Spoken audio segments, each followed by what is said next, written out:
Assalamualaikum warahmatullahi wabarakatuh. Waalaikumsalam warahmatullahi wabarakatuh. Bismillahirrahmanirrahim. Alhamdulillahi rabbil alamin.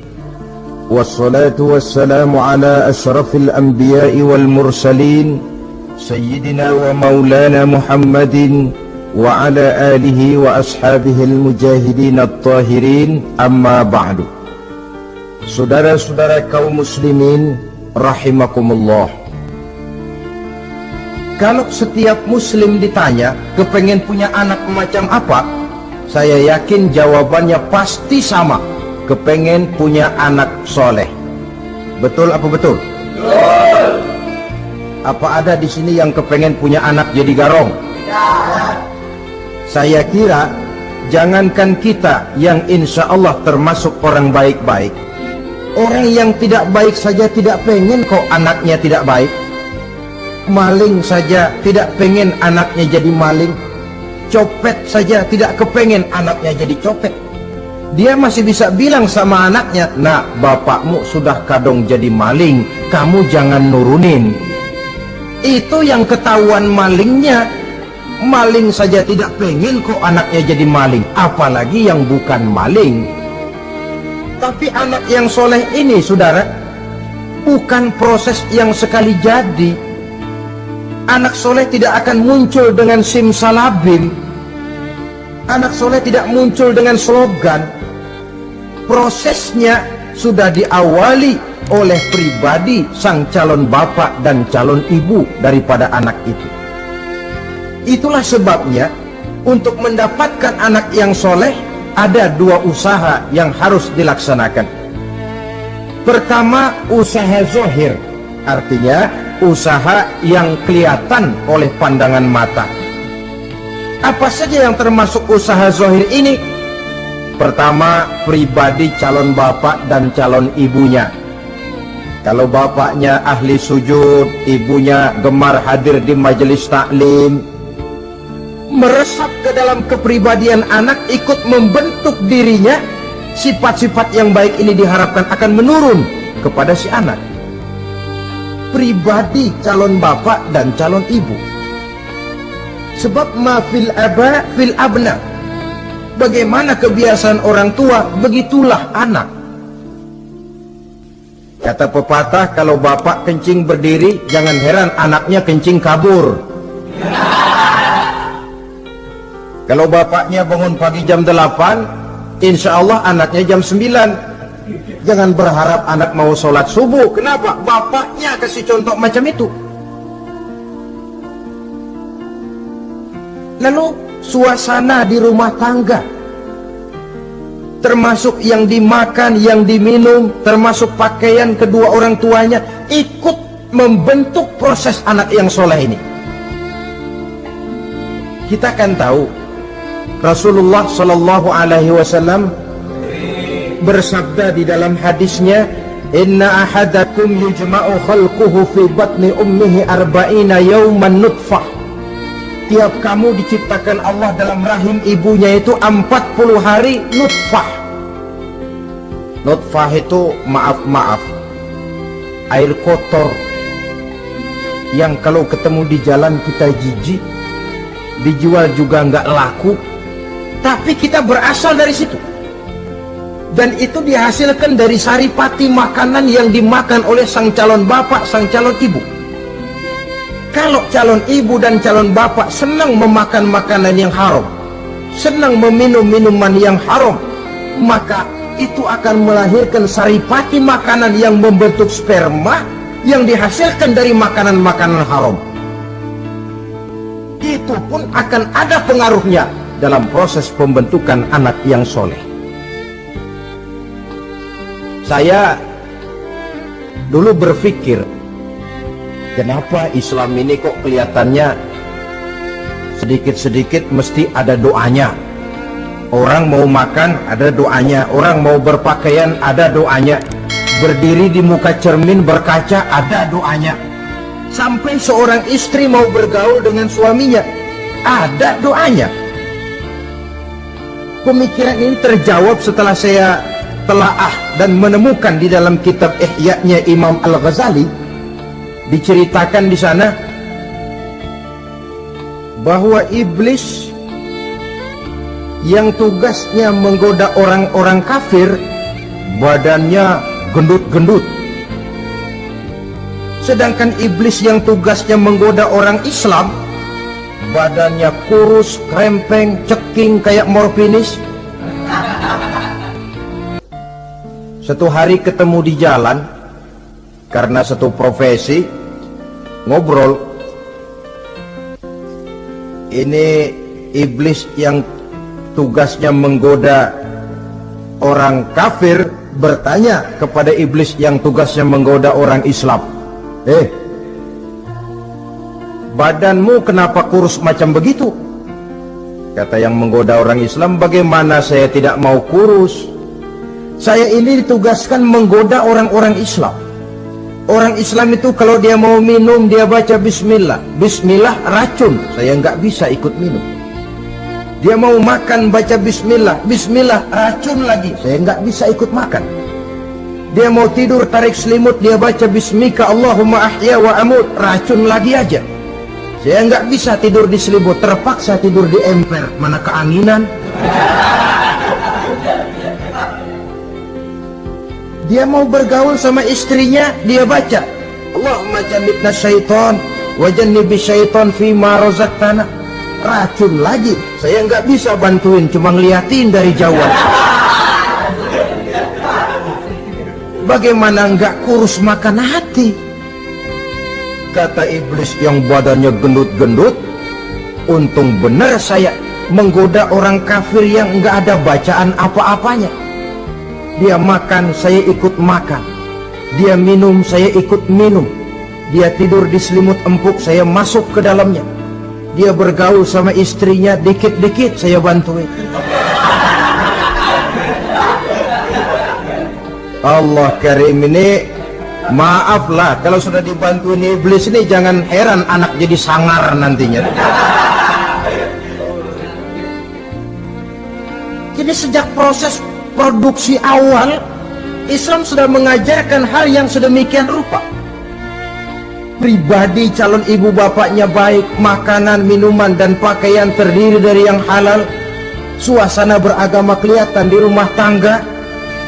Ibu ahli sujud, bapak ahli sujud.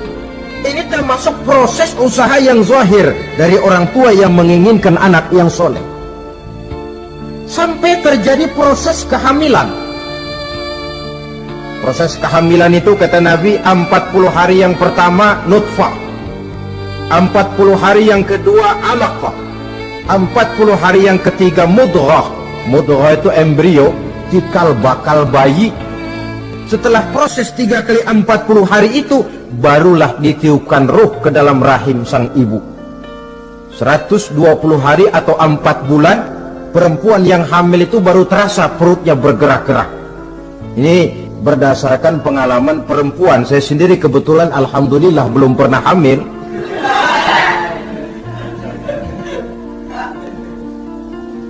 Saudara-saudara, sampai usia kehamilan itu 7 bulan, ada tradisi yang disebut 7 bulanan. Itu tradisi dilaksanakan baik, tidak pun tidak apa-apa. Tidak ada perintahnya memang, tapi juga tidak ada larangannya. Apalagi berkumpul orang membaca ayat-ayat Al-Quran, memohon doa dan sebagainya. Sebab pada kandungan 7 bulan ini, embrio sudah mengarah kepada bentuk positif dari wujud manusia. Di situ dibacakan surah Yusuf, surah Maryam, surah Tabarak, surah Waqiah, tafaul namanya. Mengundang rasa optimis supaya membawa keberkahan kepada pribadi sang calon anak yang nanti akan lahir ini. Tapi jangan lupa orang tuanya mulai dengan soleh dulu. Jangan orang tuanya nggak mau sujud, nggak mau ibadah, istrinya hamil dibacain surah Yusuf supaya anaknya cakep kayak Nabi Yusuf. Begitu keluar anaknya kepalanya segi 4 kayak kaleng kerupuk. Apa surah Yusuf yang salah? Tentu saja orang tuanya yang tidak memulai kesolehan itu sendiri. Lalu usia kandungan 7 bulan ke atas, sang calon bapak mulai membantu-bantu istrinya. Kalau malam diusapi perut istrinya yang sedang hamil berat itu, sambil dibacakan surah Al-Insyirah, ya ngusap-ngusap sayang, bukan ngusap gemes.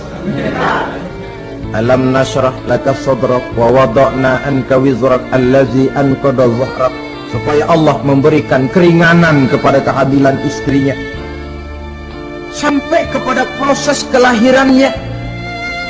Begitu sang jabang bayi brol lahir ke alam ini, sudah dicegat lagi oleh ajaran agama, diazankan. Diriwayatkan oleh Abi Dawud, kana Rasulullah sallallahu alaihi wasallam azana al-Hasan wal Husain fi uzunaihi al-yumna wa aqama fi uzunaihi al-yusra. Adalah Rasul mengazankan cucunya Hasan dan Husain di telinga kanan, mengkomatkan di telinga kiri. Bayi muslim lahir ke dunia dicegat dengan suara azan. Apa sebab? Bayi yang baru lahir ke dunia ini ibarat kaset kosong. Kalau kaset kosong dipakai merekam, daya rekamnya kuat. Maka bayi yang baru lahir ini, sebelum sempat dia dengar cintaku sedalam lautan Atlantik, belum sempat dia dengar gelas-gelas kaca, belum sempat dia dengar tembok derita,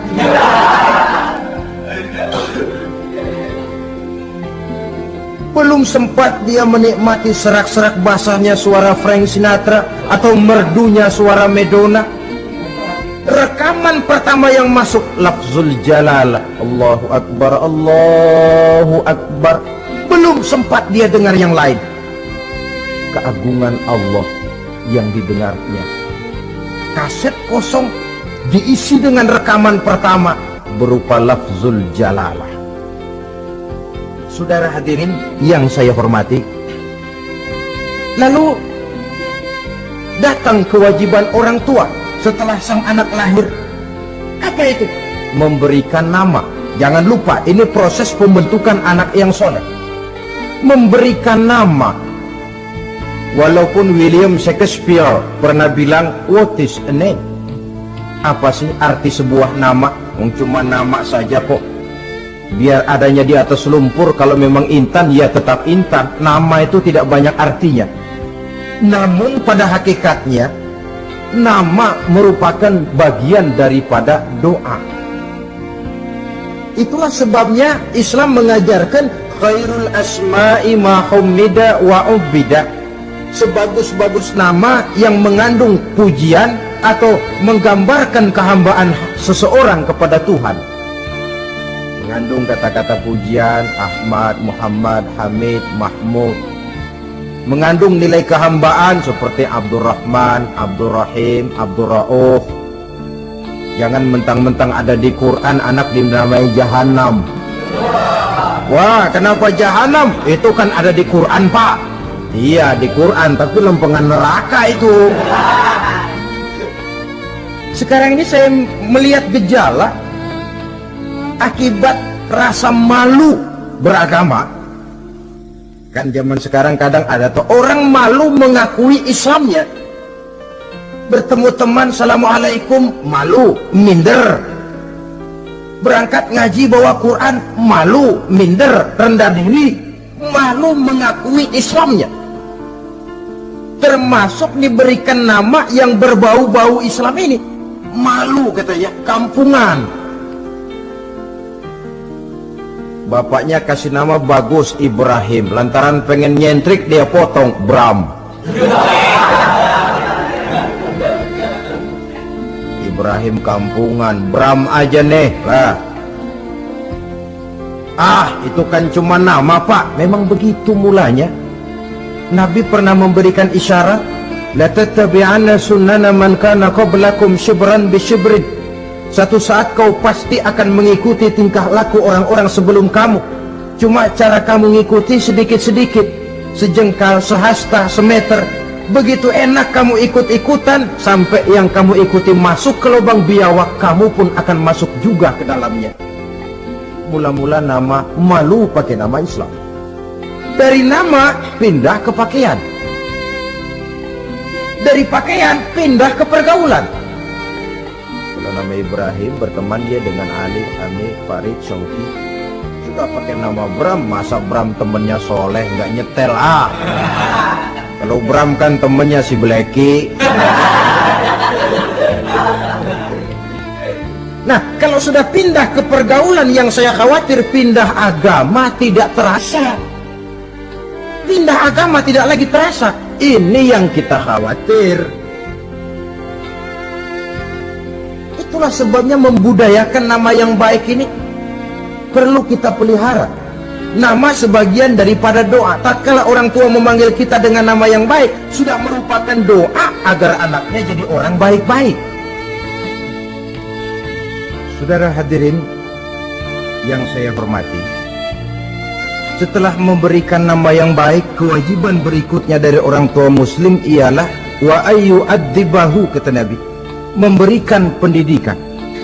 Sebab nama yang baik tidak akan banyak menolong kalau tidak diiringi dengan pendidikan. Nama saja Muhammad Mukmin, kerjaan ngadu ayam.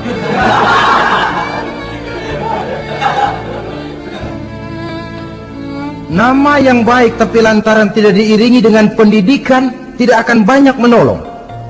Nah, pendidikan ini dari mana dimulai? Dari rumah tangga. Al-bait madrasatul ula.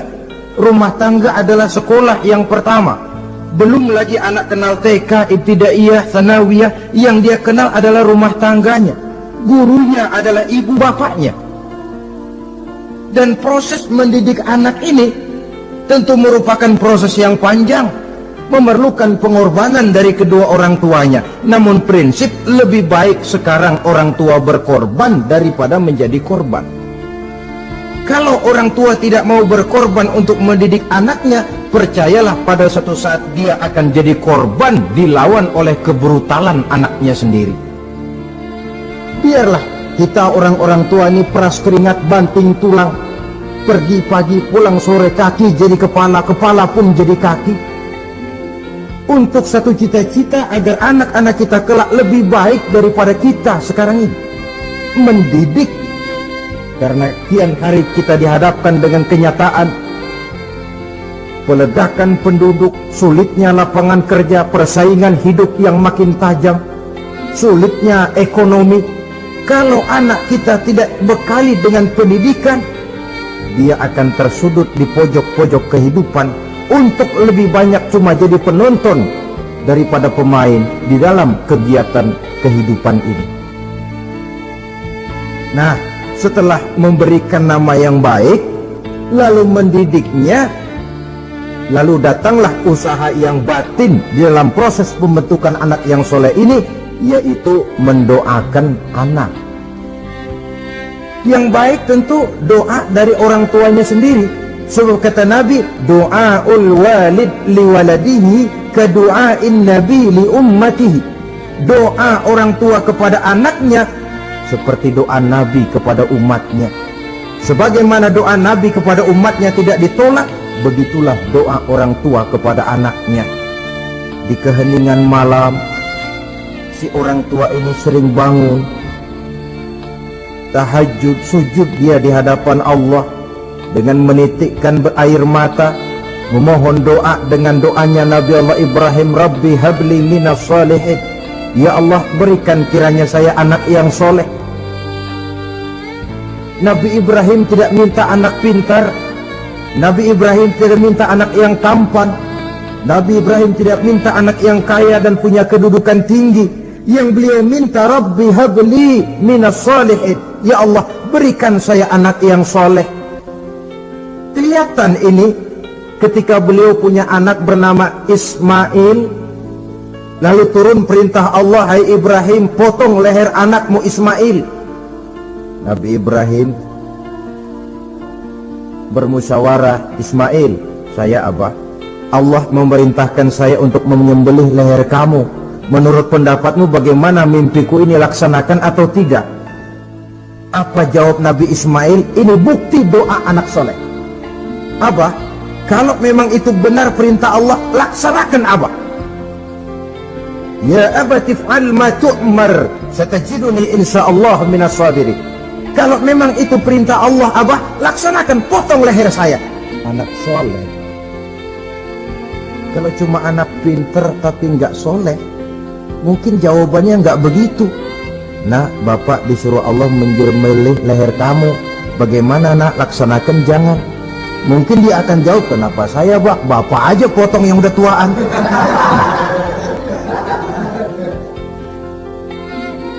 Doa orang tua kepada anak.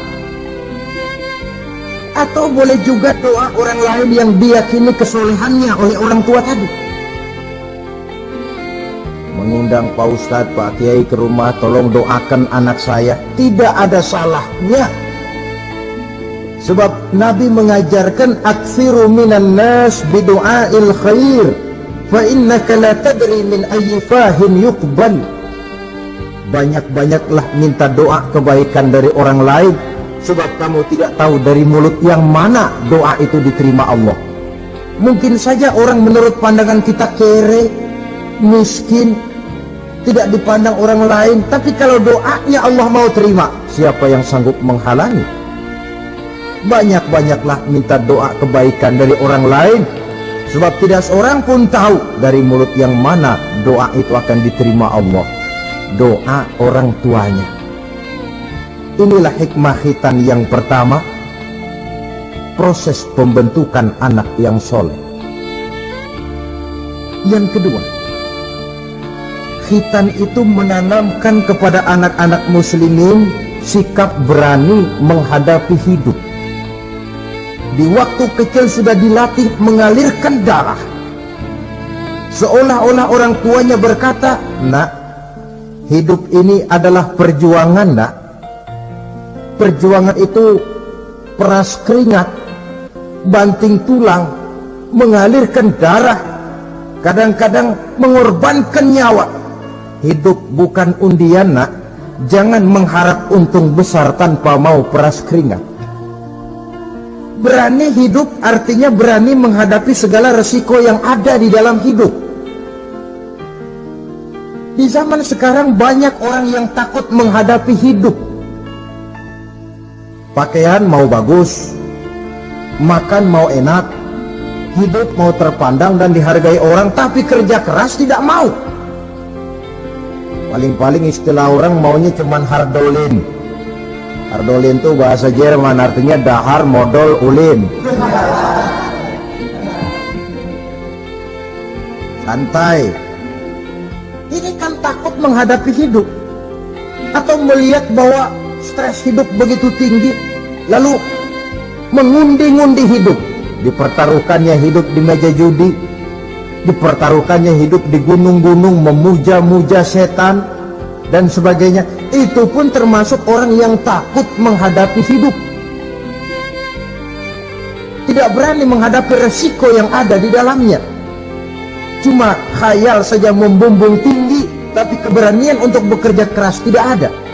Anak-anak muslimin sejak dini, sejak masih kecil sudah dilatih mengalirkan darah.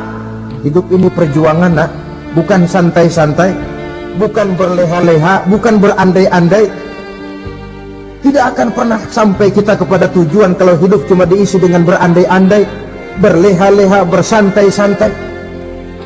Dia adalah perjuangan, jalannya menanjak, menurun, banyak onak dan duri di sekelilingnya. Kuatkan pribadimu menghadapi hidup ini. Ditanamkan sikap berani menghadapi hidup. Itu yang kedua.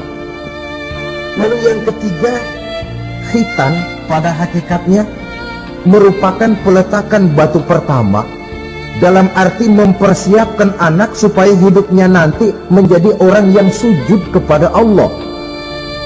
Secara tidak langsung orang tuanya seolah-olah berkata, nak, kamu dikhitan sekarang supaya nanti kamu bisa istinja, nak.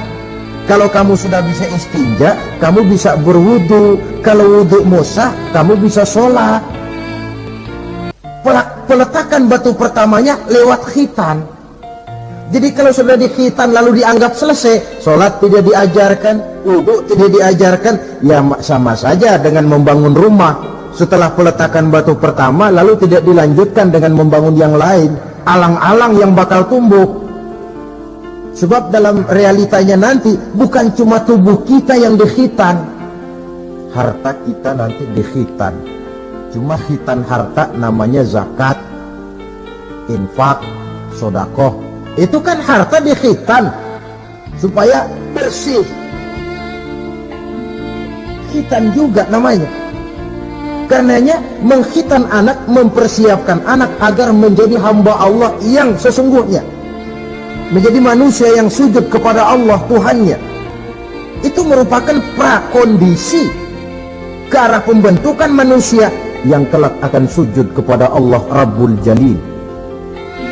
Peletakan batu pertama mempersiapkan anak untuk hidup melaksanakan ibadah, dan ini tujuan hidup. Allah jelaskan, wa ma khalaqtul jinna wal insa illa liya'budun. Aku tidak ciptakan jin dan manusia melainkan untuk beribadah kepadaku. Masalah paling pokok bukan bertanya mengapa kita diciptakan oleh Allah, karena kita memang sudah ada. Masalah paling pokoknya ialah untuk apa kita diciptakan oleh Allah. Kalau saudara bertanya mengapa saya dibikin oleh Allah, itu hak Allah untuk menjawabnya. Manusia buntu. Sebab itu pertanyaan kita bukan mengapa kita diciptakan Allah, tetapi untuk apa kita diciptakan Allah. Yang bisa jawab tentu yang bikin manusia. Seperti juga kita tanya, Pak, untuk apa Bapak bikin bangku? Yang bisa jawab pasti ya yang bikin bangku toh. Sebagai pembikin, dia tentu lebih tahu untuk apa bangku itu dibikin. Untuk apa manusia diciptakan Allah? Jawabannya datang dari Allah. Wa ma khalaqtul jinna wal insa illa liya'budun.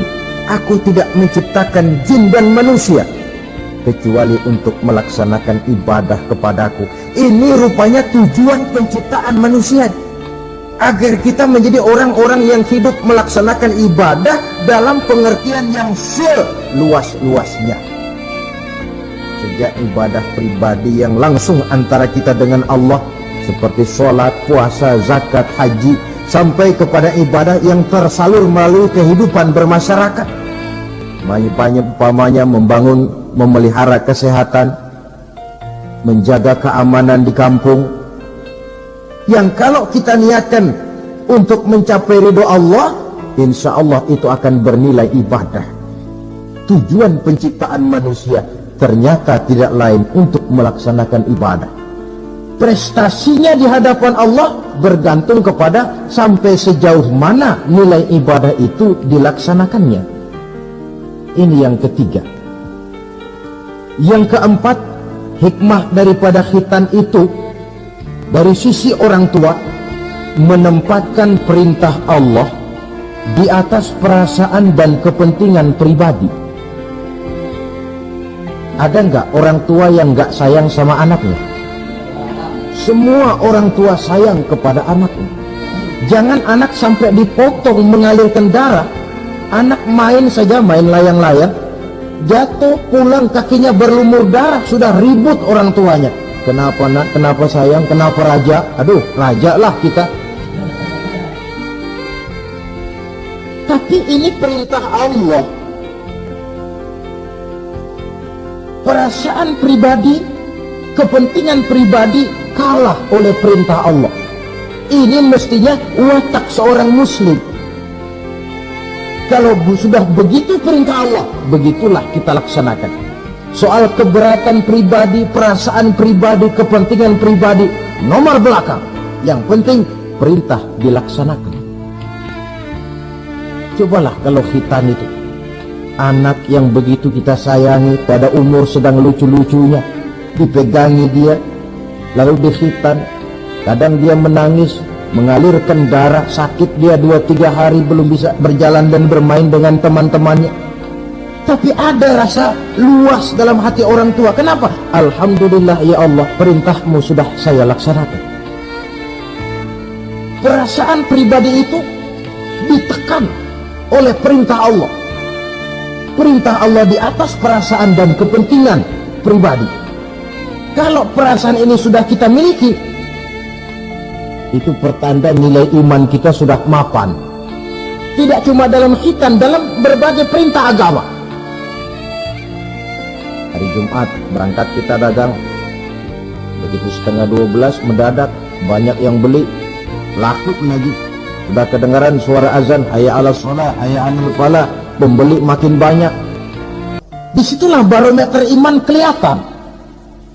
Terusin melayani pembeli dan dapat untung banyak, atau perintah Allah yang sudah memanggil-manggil itu.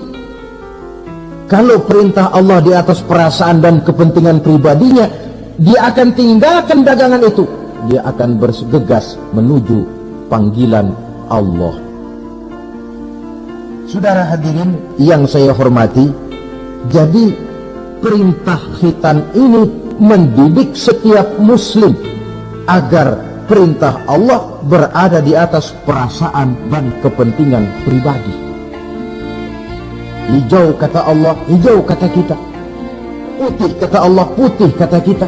Ke barat kata Allah, ke barat kita melangkah. Ke timur perintah Allah, ke timur kita berjalan. Nyatanya kita ini sering paradok. Ke kulon kata Allah, nyetan kita berangkat. Ngalor perintah Allah, ngidul kita jalan. Putih kata Allah, hijau kita bilang. Paradok. Kenapa? Berpadu segala macam perasaan dan kepentingan dalam kehidupan kita yang kadang mengalahkan kepentingan agama, kadang mengalahkan kepentingan umat, mengalahkan kepentingan orang banyak. Tidak itu yang dididik di dalam pelaksanaan khitan ini. Ini yang keempat. Kemudian yang kelima, dari segi kesehatan, kulit yang dipotong, yang menutupi kulfah itu adalah tempat bersarangnya segala macam kotoran. Membiarkannya mengendap bisa saja menimbulkan kanker kulit. Maka untuk menjaga dan memelihara kesehatan, agama menganjurkan khitan.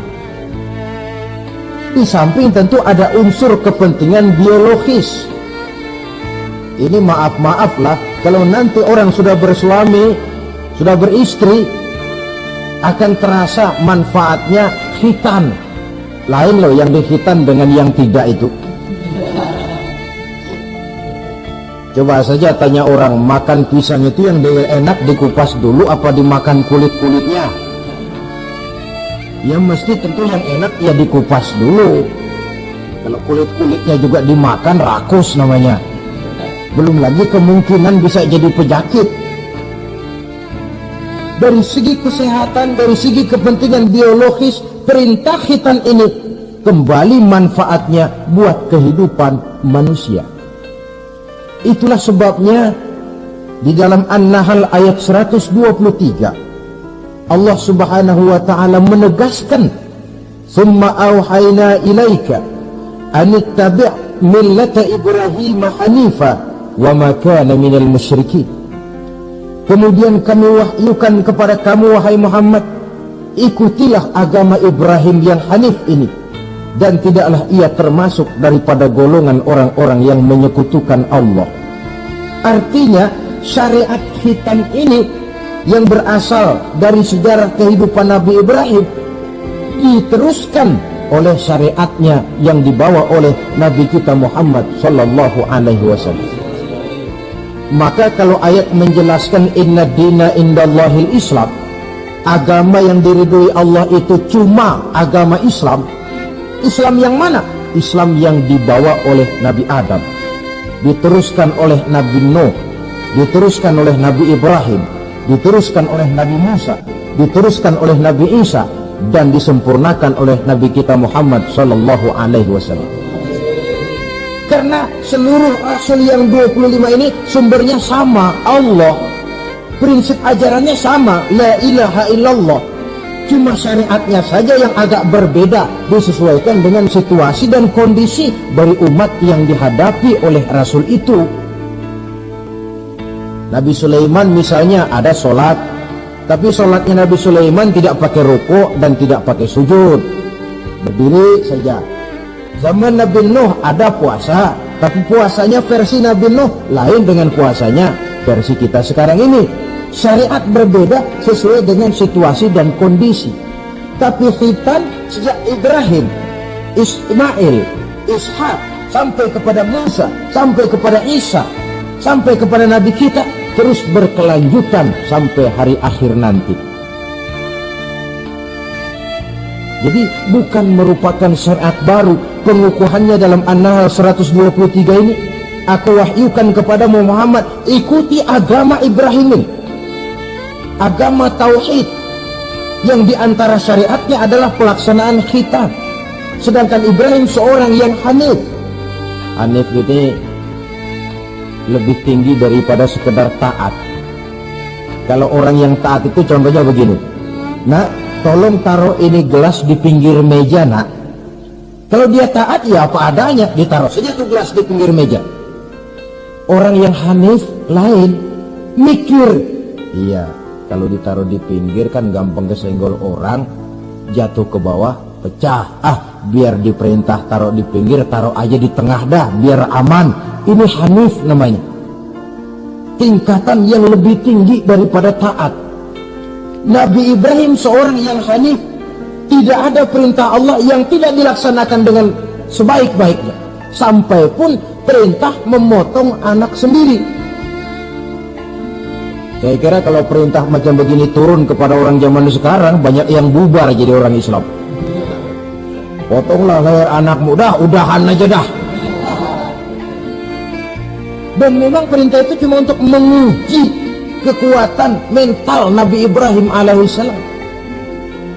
Perintah menyembelih leher anak, perintah membangun Ka'bah, perintah hijrah keluar dari kampung halamannya sampai mengembara ke negeri Syam. Perintah ujian menghadapi api yang dinyalakan oleh Raja Namrus. Belum lagi perintah menghadapi kekufuran daripada kaumnya, menghadapi orang tuanya sendiri yang adalah produsen berhala. Bisa kita bayangkan ini, anaknya penegak tauhid, bapaknya produsen berhala. Tapi itulah agama, syarat dengan contoh. Yang anak bapaknya nabi, anaknya bajingan. Yang anaknya nabi, bapaknya pembuat berhala. Karena memang hidayah itu adalah hak prerogatif dari Allah Subhanahu wa ta'ala, diberikan kepada siapa saja yang dikehendakinya. Saudara-saudara kaum muslimin rahimakumullah, oleh sebab itu saya mengajak kepada seluruh umat Islam, kalau melaksanakan walimatul khitan, mengkhitan anak, boya sudah lewat masanya cuma sekedar diramein dengan layar tancap atau orkes madur. Akan lebih positif kalau diisi dengan dakwah, pengajian, ceramah yang menjelaskan tentang hikmah daripada walimatul khitan ini. Yang ditinjau dari segi apapun, mengadakan pengajian itu lebih menguntungkan, baik pribadi, baik yang mengadakan walimah, baik bagi masyarakat, ketimbang walimah dengan berfoya-foya. Apalagi hadis mengingatkan kita, kata Nabi begini, man sanna sunnatan hasanatan falahu ajruha wa ajru man amila biha. Siapa yang memulai satu kebajikan, dia akan mendapat pahala dan pahala dari orang-orang yang mengikuti kebajikan itu. Saudara nyunatin anak, mengadakan pengajian, undang kiai, banyak orang yang hadir, saudara akan dapat pahala dan juga dapat pahala dari seluruh orang yang hadir. 1000 orang yang hadir, 1000 saudara dapat pahala. Sebaliknya kata Nabi, wa man sanna sunnatan sayyi'atan falahu ismuha wa ismu man amila biha. Siapa yang memulai satu kejahatan, dia akan mendapat dosa dan dosa dari seluruh kejahatan yang terjadi pada malam itu. Jadi kalau saudara nyunatin anak, pesta, mengundang apa film, apa orkes, maka seluruh maksiat yang terjadi pada malam itu di tempat itu, saudara ikut dapat dosanya. Kenapa? Sponsornya saudara. Ya, tapi kan saya nggak suruh mereka maksiat, Pak. Betul. Tapi bisanya mereka maksiat kan karena sarana disediakan. Sponsornya itu. Jadi sponsor kebajikan mendapat pahala, sebagaimana sponsor kejahatan pun akan mendapat pahala dari nilai kejahatan yang ditimbulkannya. Belum lagi segi keberkahannya, belum lagi banyaknya orang-orang yang berdoa, 1, 2, 3, 40 orang berkumpul mendoakan anak kita. Masuk dalam hadis doaul arba'in ka doail wali. Doa 40 orang yang berkumpul sudah sama dengan doanya seorang wali. Jangan, inilah yang sering saya istilahkan, kita ini kadang-kadang kontradiksi. Nikah secara Islam, ngadep penghulu, ada 2 saksi pakai ijab kabul, tapi nanti pestanya secara Nasrani, gaya hidup rumah tangganya gaya Yahudi. Nikahnya, khitannya cara Islam, pestanya gaya Yahudi, pendidikan anaknya cara Nasrani. Akhirnya pribadi anak jadi tidak karu-karuan, terlalu banyak diwarnai. Bukankah Nabi menyatakan kullu mauludin yuladu 'alal fitrah wa abawaihi yuhawidanihi aw yumajjisanihi aw yunassiranihi aw kama qala. Setiap bayi dilahirkan dalam keadaan suci, bersih. Tidak ada dosa warisan dalam Islam. Tidak ada anak haram jadah dalam Islam. Yang haram jadah itu perbuatan bapak moyangnya itu. Anak lahir suci, bersih, seperti kertas putih. Mau ditulis dengan tinta apa, terserah kedua orang tuanya. Setiap bayi dilahirkan suci, kata Nabi. Orang tuanya yang menjadikan dia Yahudi, menjadikan dia Nasrani, atau menjadikan dia Majusi. Kadang tanpa terasa. Bapaknya muslim, ibunya muslimah, tapi anaknya belajar di sekolah Nasrani. Ini kan sudah yunasirani, menasranikan anak. Sekolahnya di sekolah Yahudi, sekolahnya di sekolah Majusi, menjadi pemuji api. Dan anak lebih dari sekedar buah mata belahan hati, dia adalah amanah dari Allah. Gara-gara anak, orang tua bisa sampai ke surga. Pun gara-gara anak, banyak orang tua masuk neraka. Amanah yang disia-siakan akan menjadi beban daripada orang tua itu sendiri. Oleh karena itu, sekali lagi saya mengajak, hidupkan tradisi yang baik dengan memperbanyak pengajian-pengajian, baik dalam walimatul khitan, walimatul arus, atau berbagai kesempatan yang memang mungkin untuk itu. Makin banyak dakwah dan pengajian, insya Allah makin terasa akibat positifnya bagi masyarakat, agama, bangsa, dan negara yang kita cintai ini. Nah, saudara, inilah selintas tentang khitan pada pertemuan kita kali ini. Mudah-mudahan ada hikmahnya. Terima kasih banyak atas segala perhatian. Mohon maaf atas segala kekurangan.